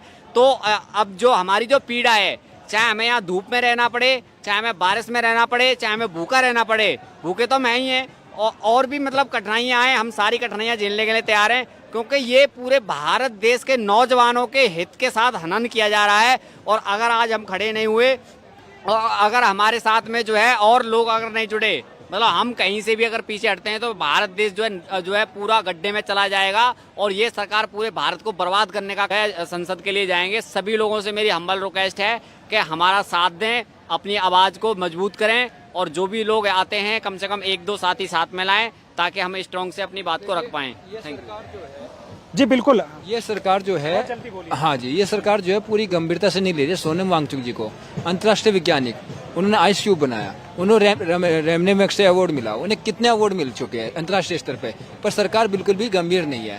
क्यों गंभीर नहीं है? क्योंकि सरकार को ये लगता है कि हम तो सत्ता के अहंकार में हैं और ये सोचने के हमें बहुमत। इनका एक प्लान ये भी चल रहा है कि जैसे इनके 360 हो जाएंगे, ये देश के संविधान खत्म कर देंगे। जी बिल्कुल, लगातार जो छात्र हैं यहाँ या जो युवा है जो लगातार इस मूवमेंट को सपोर्ट कर रहे हैं, वो लगातार अनशन पर बैठ रहे हैं। आपने देखा कि किस तरह से लगातार अभी तक करीब, अगर हम ऑफिशियल संख्या बताएं तो 45 के करीब जो छात्र और युवा यहाँ भूख हड़ताल पर बैठे थे। उसके बाद तमाम जिनकी तबीयत खराब हो रही है उन्हें हॉस्पिटल में एडमिट करवाया। कल भी एक दीपक नाम के एक युवक की तबीयत खराब हो गई थी, जिसे यहाँ से एम्बुलेंस के माध्यम से ले जाया गया। तो लगातार अगर हम बात करें, फारूक एक बार इस साइड में दिखाइए, कि जो भीड़ जो है वो अमूमन जो है इतनी भीड़ नहीं रहती, लेकिन आज क्योंकि बहुत बड़ी तादाद में भीड़ है। दरअसल आज़ाद समाज पार्टी के जो संस्थापक हैं वो चंद्रशेखर आए थे और उन्होंने, राजीव जी, एक मन से जो है वो बड़ी अपील उन्होंने सोनम वांगचुक से की है। वो उन्होंने कहा कि 20 तारीख को हम आपसे रिक्वेस्ट करते हैं कि 20 तारीख को बहुत बड़ी तादाद में हम लोग भी शामिल होंगे, लेकिन पार्टी का झंडा बैनर हमारे साथ नहीं होगा। हम जो है वो एक इस झंडे के नीचे जो है प्रोटेस्ट करेंगे, लेकिन आप हमारी एक रिक्वेस्ट मानिए कि 20 तारीख को आप अपना अनशन खत्म कर दीजिए। यानी ये उन्होंने एक सोनम वांगचुक से रिक्वेस्ट की थी, जिस पर उन्होंने मंच से ही उनसे हाँ करवाई कि अगर भी जो है 19 तारीख तक सरकार के पास समय है, उसके बाद 20 जुलाई को हम बड़ी संख्या में, जिस तरह से लगातार अपील की जा रही है, जो लोग अनशन कर रहे हैं वो भी अपील कर रहे हैं, या जो भी लोग यहाँ पहुँच रहे हैं वो अपील कर रहे हैं कि 20 जुलाई को बड़ी संख्या में यहाँ जो है वो युवक पहुँचे और तमाम जो लोग हैं वो यहाँ पहुँचे। तो उसको लेकर जो है एक ये जो चंद्रशेखर आज़ाद जो हैं, उन्होंने भरे मन से कहा कि आप 20 जुलाई को अपना अनशन खत्म कर दीजिएगा, क्योंकि जो सरकार है वो सरकार सुनने वाली नहीं है। आप अपनी सेहत के साथ खिलवाड़ मत कीजिए, और उसके बाद जो है 21 तारीख से हम एक नई योजना बनाते हैं और नई योजना पर काम करते हैं। तो अब ये देखना होगा कि 21 जुलाई या 20 जुलाई को क्या निर्णय लिया जाता है, क्या नहीं किया जाता है। इसको लेकर लगातार यहाँ चर्चा का विषय बना है। सबसे पहले जो है वो 20 जुलाई को यहाँ फोकस किया जा रहा है। कल अरविंद केजरीवाल आ रहे हैं, कल ही दिल्ली हाई कोर्ट में एक महत्वपूर्ण सुनवाई है। अब उस सुनवाई में अगर हो सकता है कि कोई सरकार के जो आदेश दिया जा सकता है इसको लेकर, क्योंकि एक सामाजिक कार्यकर्ता और वकील है, उन्होंने ये जनहित याचिका दायर की थी हाई कोर्ट के अंदर। उसके बाद जो है अब ऐसी उम्मीद है कि क्योंकि कल 16 जुलाई है और 16 जुलाई को अरविंद केजरीवाल खुद यहाँ पहुँच रहे हैं और उनसे पहले हो सकता है कि कोर्ट में भी किसी इस तरीके का कोई निर्णय आया है, जो कि सोनम, क्योंकि कल उसको लिस्ट किया गया था और आज जो है उसके बाद आज उस पर सुनवाई हुई। आज नोटिस भेजा गया है। लोग आज यानी जो अदालत है वो भी गंभीर है। बिल्कुल आज नोटिस जारी हुआ है अदालत से और उसमें केंद्र सरकार को तो कल का दिन भी राजीव जी बिल्कुल कल सुनवाई है। बिल्कुल सही आप कह रहे हैं और ये बहुत महत्वपूर्ण होगा। कोर्ट का हस्तक्षेप यहाँ होना चाहिए था, स्वतः संज्ञान लेना चाहिए था, लेकिन चलिए स्वतः संज्ञान न लेते हुए यहाँ कोर्ट ने याचिका पे संज्ञान लिया है। आज नोटिस जारी किया है और कल इस पे सुनवाई है। दिल्ली हाई कोर्ट में मामला है इसी पूरे सीजेपी के इस आंदोलन को लेकर और खासकर भूख हड़ताल पर बैठे लोगों की चिंता में ये याचिका दाखिल की गई है, जिसमें ये कहा गया है कि सरकार इस पर संज्ञान क्यों नहीं ले रही है, सरकार ध्यान क्यों नहीं दे रही है। प्रशांत जी, आपके पास आना चाहता हूं। अभी आप देख रहे थे सूरत हाल वहां का जंतर मंतर का, लेकिन ओवरऑल जो चल रहा है, एक तरफ देहरादून, एक तरफ पॉलिटिक्स ऑफ राहुल गांधी, एक तरफ पॉलिटिक्स सीजेपी जो ए पॉलिटिकल कहते हुए, नॉन पॉलिटिकल मूवमेंट कहते हुए, और फिर कहां पहुंच के और क्या कुछ चल रहा है, आपकी टिप्पणी। जी देखिए, थोड़ा सा पीछे चलते हैं राजीव जी। और अन्ना हजारे जब जहाँ बैठे थे जंतर मंतर पे, तो क्या विपक्षी दल, उस वक्त का विपक्ष जो है वो क्या अन्ना हजारे के इस अनशन में शामिल हो रहा था? तो नहीं शामिल हो रहा था। वो उस वक्त की सरकार जरूर अपने कैबिनेट मिनिस्टर को लगा के उनसे बातचीत कर रही थी। दूसरा कि देश देखिए बड़ा व्यापक है और उसकी समस्याएं बड़ी व्यापक हैं। निश्चित तौर पे पेपर लीक एक बड़ी समस्या है और न्यूज़ पॉइंट पे, डीबी लाइव में न्यूज़ पॉइंट पे हमने जितना घंटे समय दिया है और डिस्कस किया है तमाम उसके पेपर लीक के एस्पेक्ट्स को, उतना लंबा तो धरना भी नहीं है ये, जितना घंटे हम ऑलरेडी बात कर चुके हैं। तो ये गंभीर समस्या है पेपर लीक, लेकिन देश के सामने बहुत बड़ी बड़ी समस्याएं हैं। अभी एक छात्र वहाँ बता रहे थे संविधान, तो संवैधानिक लोकतंत्र को किस तरीके से खतरा है, संवैधानिक लोकतंत्र को किस तरीके से डिलिमिटेशन का खतरा है। एक बार बिल गिर चुका है, दोबारा फिर कोशिश की जा रही है, ईडी सीबीआई एजेंसियां लगाकर पार्टियों में तोड़फोड़ की जा रही है। ये बड़ी समस्या है देश के सामने कि देश का लोकतंत्र बचेगा कि नहीं बचेगा, संविधान बचेगा कि नहीं बचेगा। उससे दूसरी बड़ी समस्याएं हैं। अभी अमेरिका जो है वो एक पॉलिसी बिल पास कर रहा है और उस बिल में है कि अगर आप रशिया से ऑयल खरीदेंगे तो 100% टैरिफ होगा। राहुल गांधी या उनकी पार्टी देशव्यापी पार्टी है, उनके सामने तमाम तरीके की समस्याएं हैं। मुसलमानों की लिंचिंग होती है, क्या बोला सोनम वांगचुक ने, कभी बोला इस पे? दलितों को मारा जाता है, वो घोड़ी पर चढ़ के बारात में निकल जाए कब मारा जाता है, मंदिरों में जाए तो मारा जाता है। जंतर मंतर में खड़े हुए युवा बोल रहे हैं, लेकिन क्या मंच से इस तरीके की बातें होती हैं? देश की समस्याएं बहुत व्यापक हैं। अभी हम लोग भूख हड़ताल में बात कर रहे हैं, बहुत संवेदनाएं मेरी हैं सोनम वांगचुक के साथ, लेकिन 19 दिन की भूख हड़ताल मोरबी में किसानों ने की है अडानी के खिलाफ। वो आंदोलन अब तीसरे स्टेज पे है, वो पूरे साउथ गुजरात में आंदोलन फैल रहा है अडानी पावर इंफ्रास्ट्रक्चर के खिलाफ। क्या सोनम वांगचुक बड़ा दिल रखते हुए अडानी के खिलाफ कोई बयान देंगे? कल यहाँ पे पुलिस आ जाएगी। तो ये देश की तमाम तरीके की समस्याएं हैं, कास्ट सेंसस की समस्या है, मल्टीपल समस्याएं हैं, और एक राष्ट्रीय पार्टी को ये सारी समस्याओं पे नंबर 1 स्टैंड लेना पड़ता है कि आप कहाँ खड़े हैं। वो कन्वीनियंट स्टैंड नहीं होता है। उनके खिलाफ बड़े संपादकीय लिखे जाते हैं, गोदी मीडिया अपना काम करता है, कॉलम लिखने वाले अपना काम करते हैं। क्रोनिक कैपिटलिज्म के खिलाफ बोलने पर राहुल गांधी को कितना सुनना पड़ता है, या किसी को भी। अडानी अंबानी किस तरीके से देश के संसाधनों पर कब्जा कर रहे हैं। 34 रुपए लीटर पेट्रोल जा रहा है विदेश में, प्योर पेट्रोल। हमारे देश में 100 रुपए लीटर मिल रहा है, इथेनॉल मिला के 20%। ये समस्याएं भी है देश की, इस पर भी तो कोई बोलेगा। लोगों की गाड़ियां खराब हो रही, लोगों की एवरेज गाड़ियों के नहीं आ रहे, तमाम सारी तो एक पॉलिटिकल पार्टी को तमाम तरीके के स्टैंड लेने पड़ते हैं। एक ऑर्गेनाइजेशन है, उसके अंदर बड़ी चीज़ें हैं। भाई पंजाब में पंजाब से रिलेटेड एक सतलुज फिल्म रिलीज हो गई और उसके बाद वो बैन कर दी गई, वो भी एक समस्या है। तो पॉलिटिकल पार्टी को हमेशा बड़े सारे इनकन्वीनियंट मुद्दों पर स्टैंड लेना पड़ता है, बात रखनी पड़ती है, जिसमें आलोचना भी होती है। केवल सिंपैथी गेन करने से नहीं होता है, और केवल भूख हड़ताल ही एक बेंचमार्क नहीं है। कल को मोहन भागवत भूख हड़ताल में बैठ जाए तो क्या होगा? तो हम अपील करें कि सबसे कि राहुल गांधी उनके लिए भी संतरे का जूस लेकर जाएं।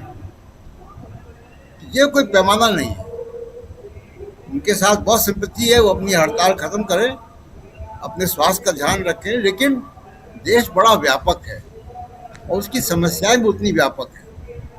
और सबसे बड़ी समस्या इस वक्त इस देश में फासीवाद का खतरा है, इस देश में संवैधानिक लोकतंत्र को खतरा है, इस देश में क्रोनिक कैपिटलिज्म का खतरा है, इस देश की अर्थव्यवस्था चौपट हो चुकी है।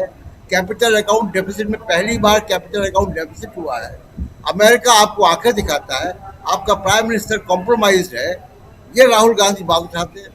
अगर ये बातें वहां से भी आएंगी तो क्यों नहीं समर्थन होगा? अगर ये बातें वहां के मन से भी आएंगी तो समर्थन क्यों नहीं होगा? बिल्कुल होगा, क्योंकि हमको तो देखना है कि देश के सामने समस्याएं क्या हैं। आपने एक धर्मेंद्र प्रधान को हटा दिया मान लीजिए, लेकिन डिलिमिटेशन का बिल आ रहा है, इन्फोर्समेंट डायरेक्टरेट पार्टियां तोड़ रहा है। अभी तृणमूल कांग्रेस से उनके पुराने लॉयलिस्ट को खींच रहा है, सिर्फ इसलिए कि उनकी पत्नियों और 2 बेटियों को ईडी ने बुला लिया। ये समस्या है कि इस देश में स्वस्थ लोकतंत्र रहेगा कि नहीं रहेगा। इलेक्शन कमीशन कैसे काम कर रहा है, SIR से करोड़ों लोगों के नाम काटे जा रहे हैं, उसमें माइनॉरिटीज और दलित और मार्जिनल सोसाइटीज के लोगों के नाम है, हाशिए के समाज के नाम है। तो गरीब आदमियों का आप राजनीतिक अधिकार जो भारत के संविधान ने दिया है उसको भी छीनने को तैयार हो। आर्थिक अधिकार आप पहले छीन चुके हो, बोलने की आज़ादी का अधिकार आप छीन चुके हैं। तो ये तमाम सारी समस्याएं हैं जो बहुत जटिल समस्याएं हैं और कठिन समस्याएं हैं, और इन पर स्टैंड लेना आसान बात नहीं है।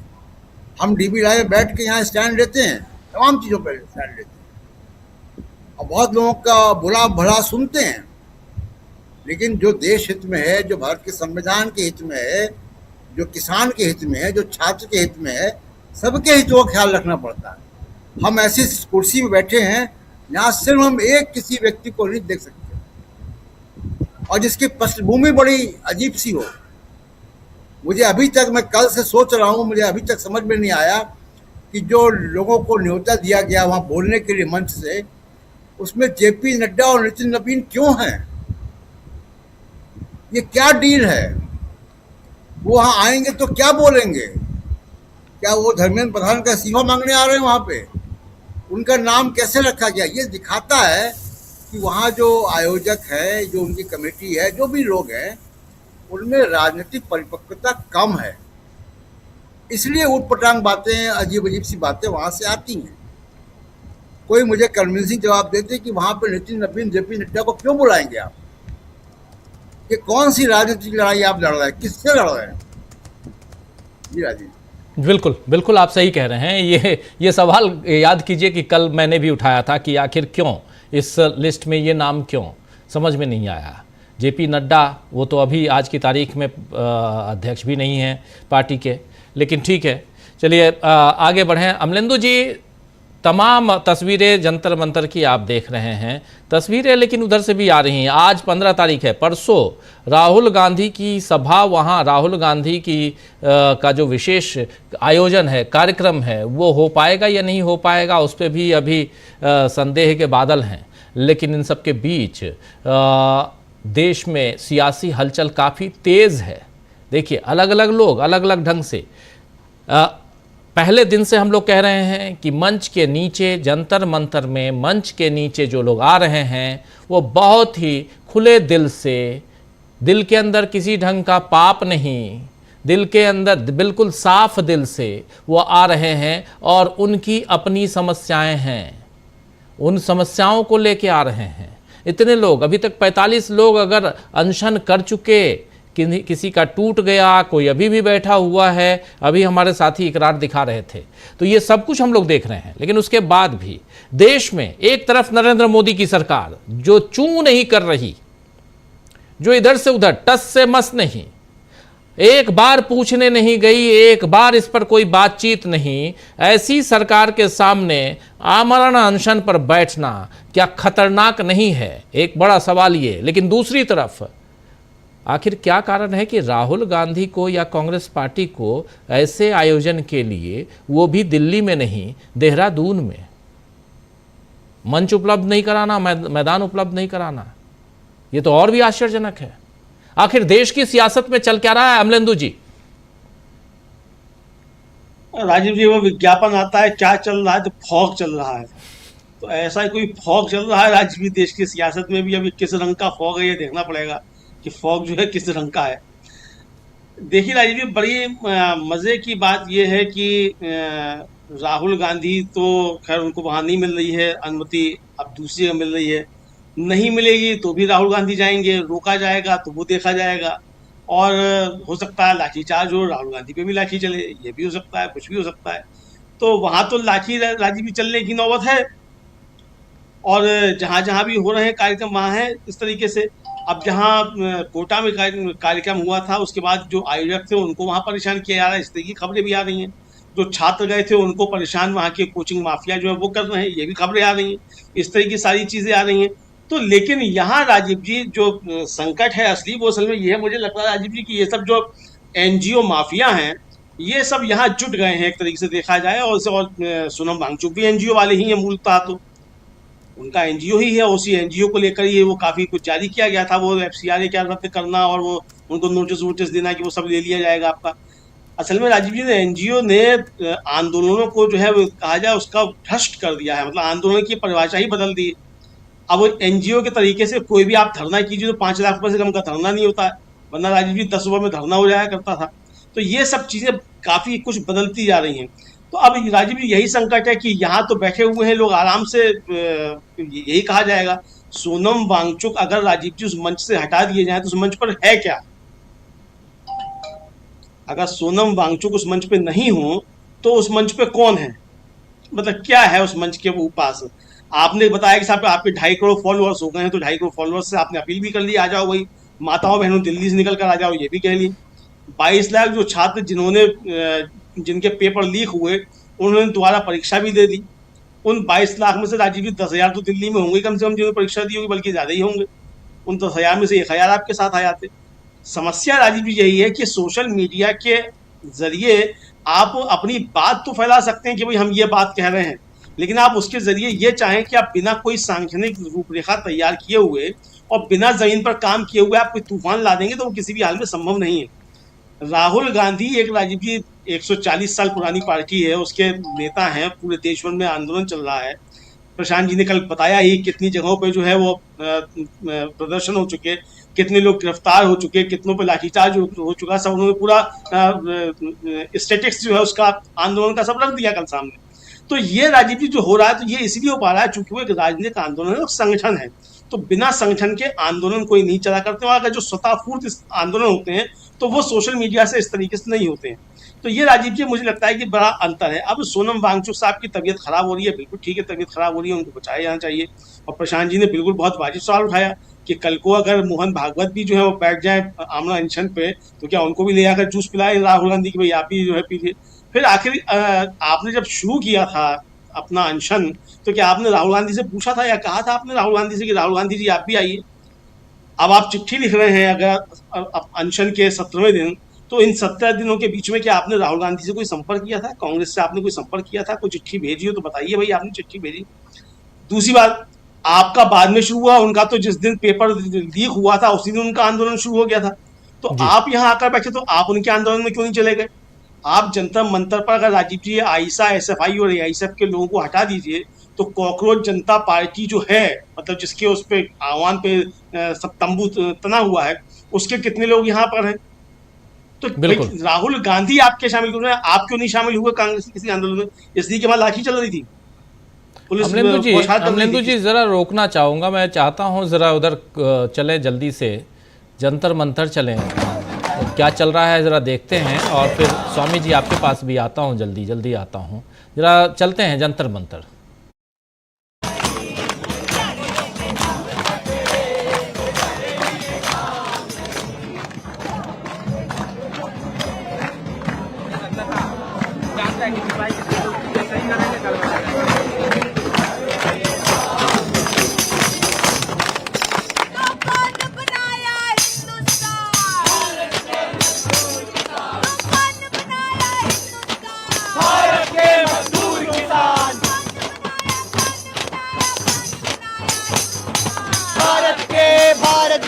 भारत के मजदूर किसान जिंदाबाद जिंदाबाद जिंदाबाद जिंदाबाद जिंदाबाद जिंदाबाद जिंदाबाद जिंदाबाद। अल्लाह बोल अल्लाह बोल अल्लाह बोल अल्लाह बोल अल्लाह बोल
शिक्षा बचाने निकले हैं, आओ हमारे साथ चलो। शिक्षा बचाने निकले हैं, आओ हमारे साथ चलो। युवा बचाने निकले हैं, आओ हमारे साथ चलो।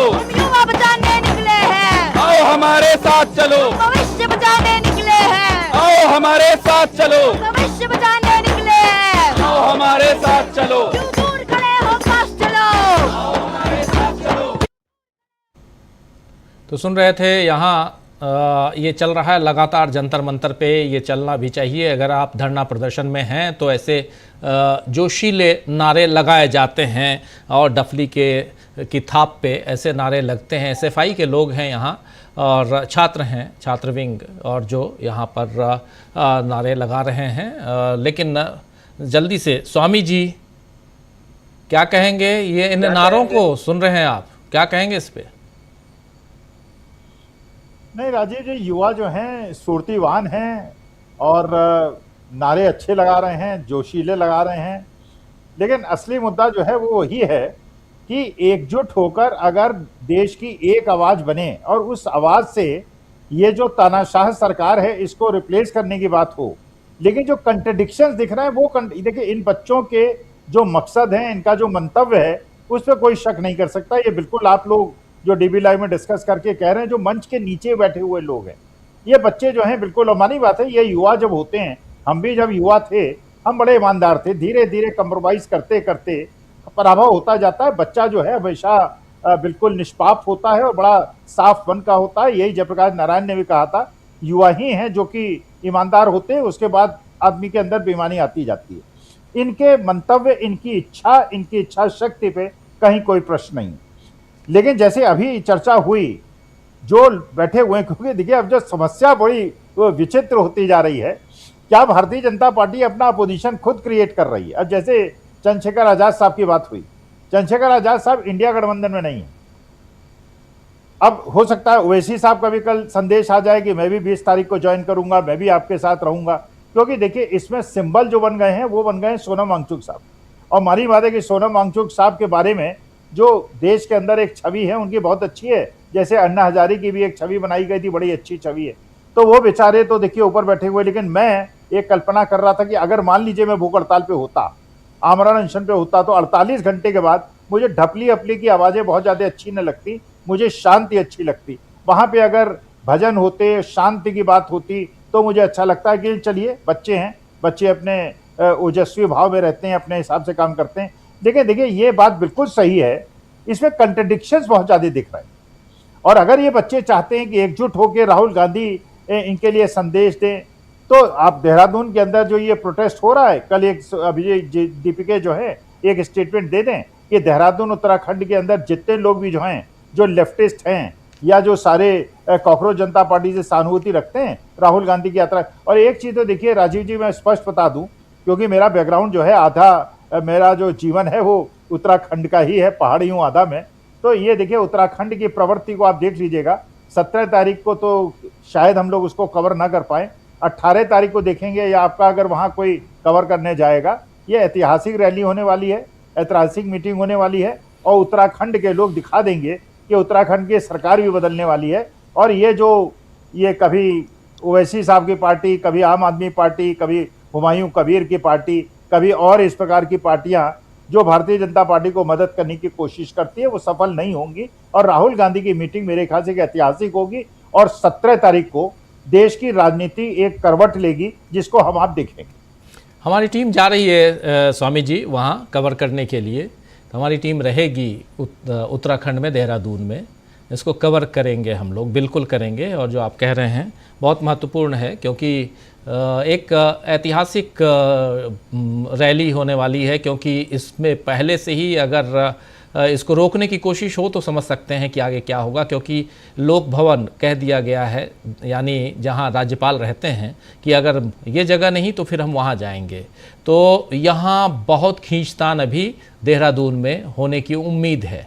तो हमारी टीम रहेगी, पल पल की रिपोर्ट हम आप तक पहुँचाएँगे। ज़रा जल्दी से आना चाहता हूँ प्रशांत जी आपके पास। प्रशांत जी, फिर प्रेम कुमार जी आपके पास आता हूँ। प्रशांत जी, बहुत कुछ, और अब जैसे दो बातें यहाँ पर समझ में आ रही हैं। एक, कल अरविंद केजरीवाल पहुँच रहे हैं जंतर मंतर पे, और साथ साथ किसान नेता राकेश टिकैत भी पहुँच रहे हैं 5 बजे। 4 बजे अरविंद केजरीवाल, 5 बजे अभी आपको बताया, हम लोगों ने देखा कि अनुज शर्मा जो हैं उन्होंने बताया, जो अभी अनशन पे भी हैं, अपनी इकरार के सामने बता रहे थे।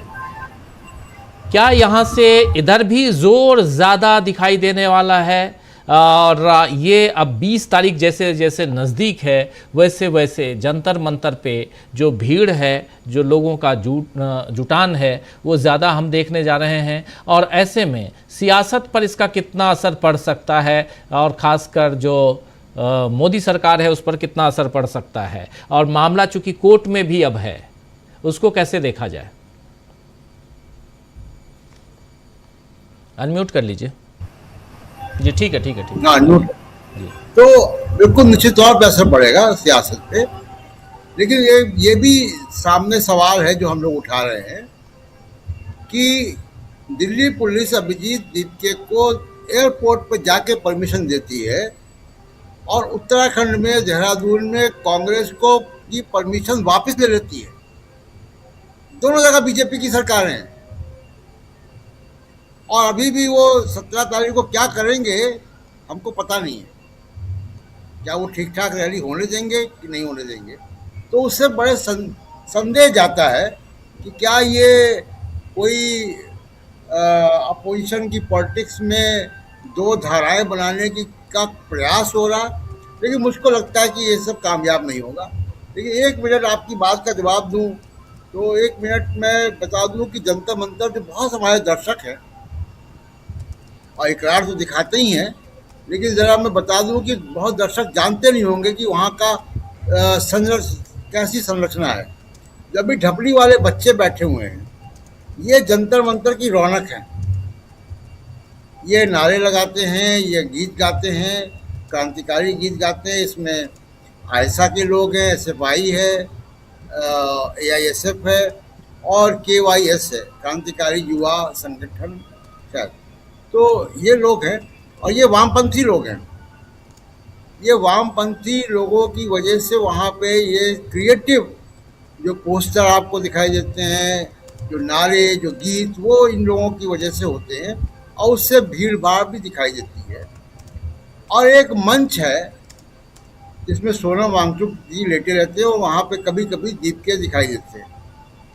वो मंच में बैरिकेड लगा हुआ है, कोई जा नहीं सकता है जब तक कि वॉलंटियर चाहेंगे नहीं या उनको बुलाया नहीं जाएगा। और उस मंच के नीचे छोटे छोटे दूसरे स्टॉल्स नुमा टेंट हैं जहाँ पे नेहा बोरा बैठी हुई हैं, जहाँ पे अभी इंटरव्यू ले रहे थे इकरार, तो वो दिखाई देता है। तो ये वहाँ की संरचना है कि एक बड़ा मंच है जिसमें बैरिकेटिंग है, जो जहाँ पे एक्सेस नहीं है, और दूसरे मंच है जहाँ पे कोई भी जा सकता है और माइक लेके बात कर सकता है, उनसे उनका हालचाल पूछ सकता है। तो ये उसका वो संरचना है। दूसरी बात जो महत्वपूर्ण सवाल कि क्या पॉलिटिकल संदेश यहाँ से जा रहा है, बिल्कुल जा रहा है। ये जो आपने अभी दिखाया, जो गीत गाए जा रहे हैं वहाँ पे, जो वहाँ पे सोशल मीडिया इन्फ्लुएंसर है, जो वहाँ पे तमाम सारे जो युवा हैं, उनकी बातें बहुत दूर तक जा रही हैं और वो देश के तमाम युवाओं को एजुकेट कर रही हैं। बहुत सारे लोग जो सोशल मीडिया पे पॉलिटिकल पोस्ट नहीं करते थे, अब वो करने लगे हैं। तो ये मोदी सरकार के खिलाफ एक नैरेटिव जो है वो जा रहा है। अब उसमें मंच की नीयत क्या है, मंच कैसे बना हुआ है, पुलिस किसके साथ है किसके साथ नहीं है, वो अलग सवाल है। लेकिन जो नीचे लोग हैं उनका कंट्रीब्यूशन बहुत बड़ा है इस देश में युवाओं में एक नई चेतना पैदा करने में। जी बिल्कुल बिल्कुल। प्रेम कुमार जी, 1 मिनट आपके पास आऊँ, ज़रा उधर इकरार से ज़रा पूछूं। इकरार, ज़रा ये बताइए कि क्या कुछ कल की आज कौन कौन लोग थे, और अब अगर देखा जाए तो मंच पे जो हालात हैं और सोनम वांगचुक की जो तबीयत है वो जिस ढंग से बिगड़ती जा रही है, इसके बाद इन लोगों की तरफ से, यानी मंच की तरफ से अभिजीत दीपके, अभिषेक रांका या सौरभ दास, इन लोगों की तरफ से कोई पैगाम, कोई मैसेज यहाँ जो लोग आ रहे हैं उनके लिए है क्या? क्या तैयारियां चल रही हैं? देखिए राजीव जी, सिर्फ पैगाम अब जी बिल्कुल, सिर्फ अब जो पैगाम है वो सिर्फ 20 जुलाई के लिए बार बार दिया जा रहा है कि 20 जुलाई को ज़्यादा से ज़्यादा तादाद में जो है वो लोगों को एकत्रित करने के लिए जो है वो बार बार मन से आग्रह किया जा रहा है। एक मिस कॉल नंबर भी जारी किया है, उस मिस कॉल पर भी लोग को करके उसके बाद संपर्क किया जाएगा। तमाम जो कमेटी है वो बनाई गई है ताकि 20 जुलाई को जो है वो अपनी ताकत दिखाई जाए।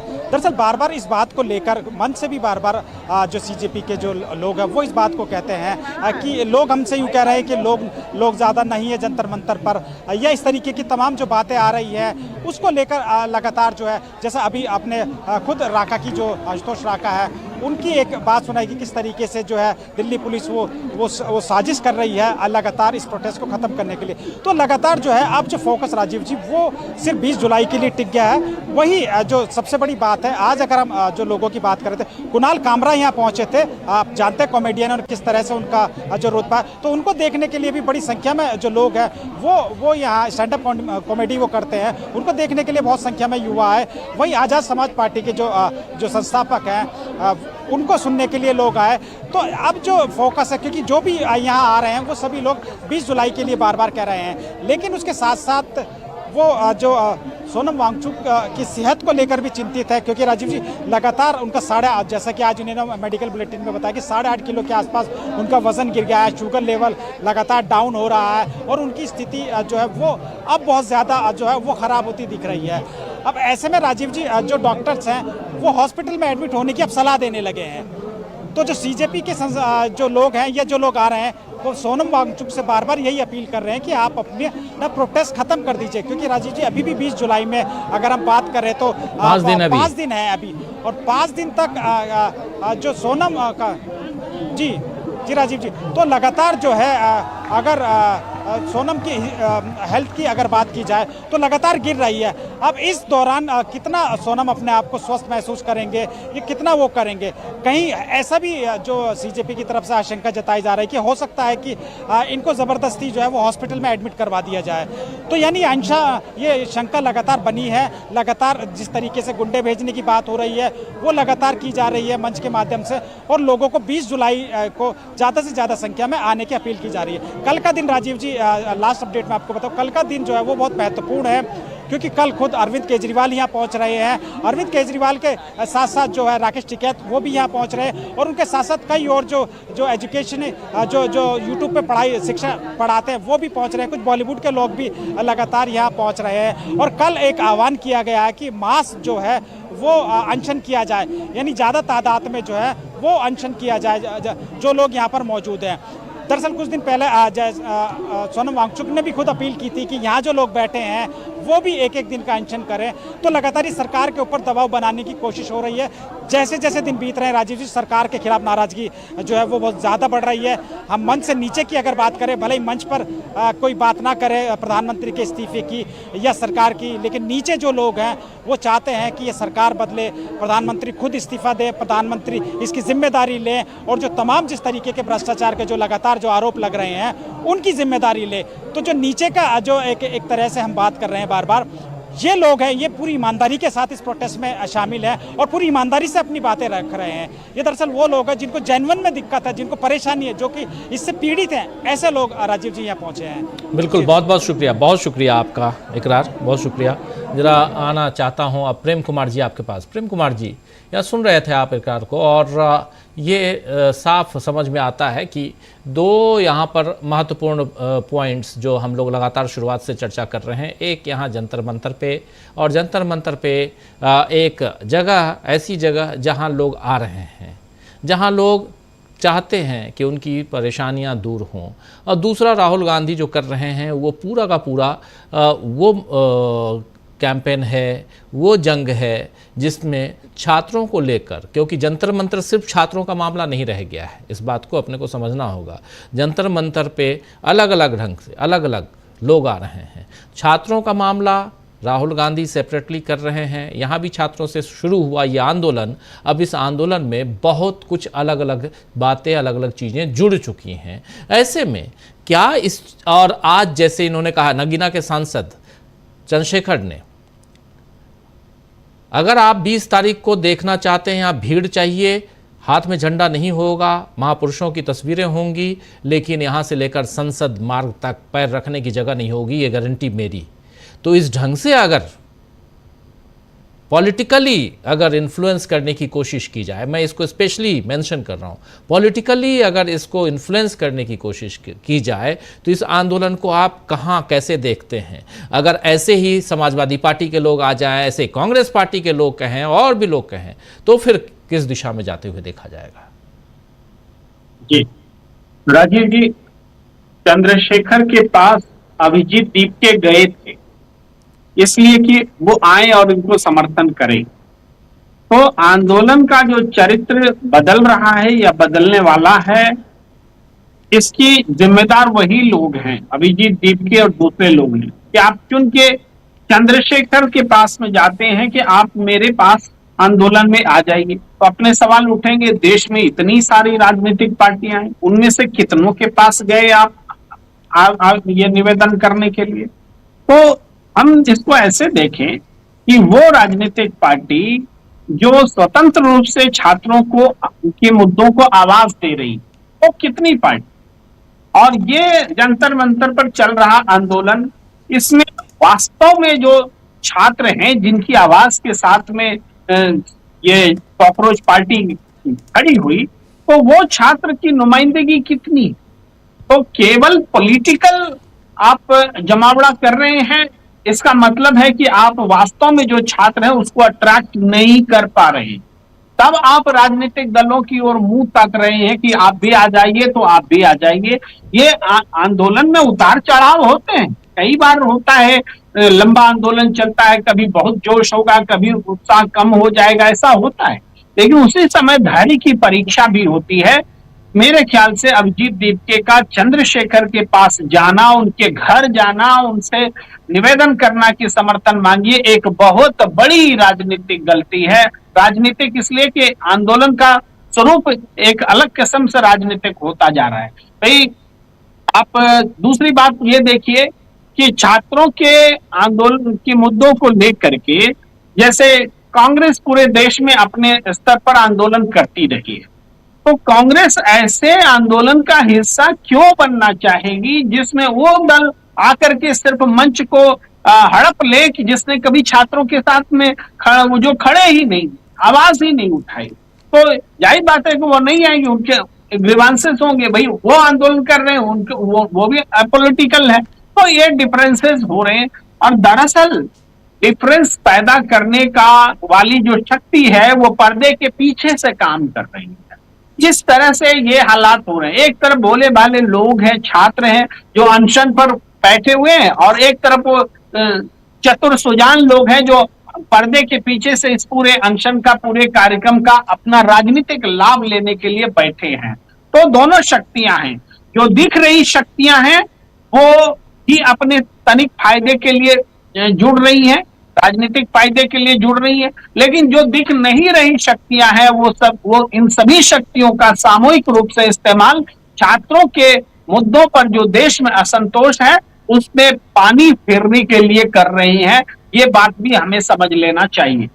अब थोड़ी सी बात, जो देहरादून को क्यों चुना गया अगर हम देखें, तो मुझे लगता है कि जैसे कोटा छात्रों का बहुत बड़ा गढ़ है, देहरादून भी गढ़ है।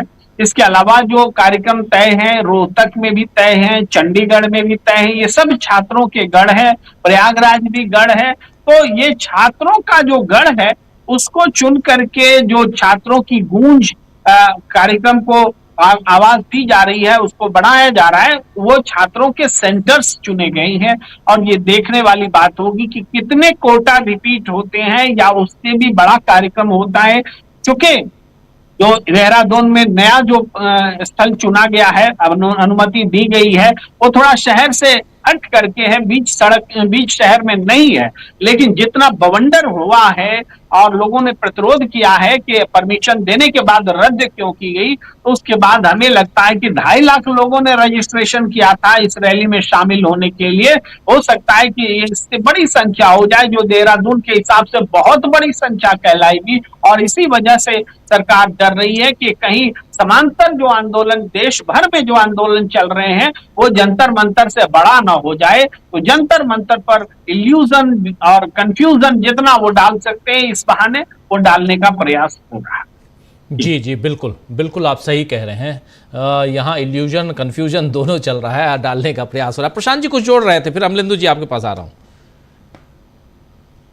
नहीं, अमलेंदु जी ने बहुत बढ़िया बात कही, एक कि एनजीओ आंदोलन, और देश एक एनजीओ, एक अन्ना हजारे के एनजीओ आंदोलन का खामियाजा अभी तक भुगत रहा।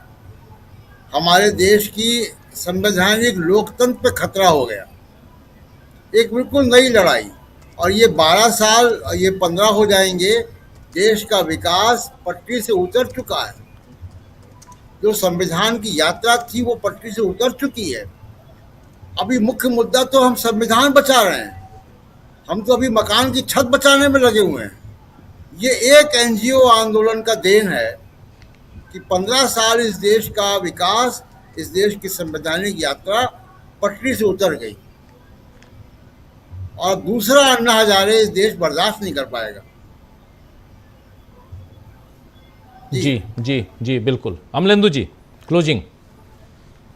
बिल्कुल राजीव जी, देश दूसरा अन्ना हजारे बर्दाश्त नहीं कर पाएगा। बिल्कुल प्रशांत जी की बात सही है।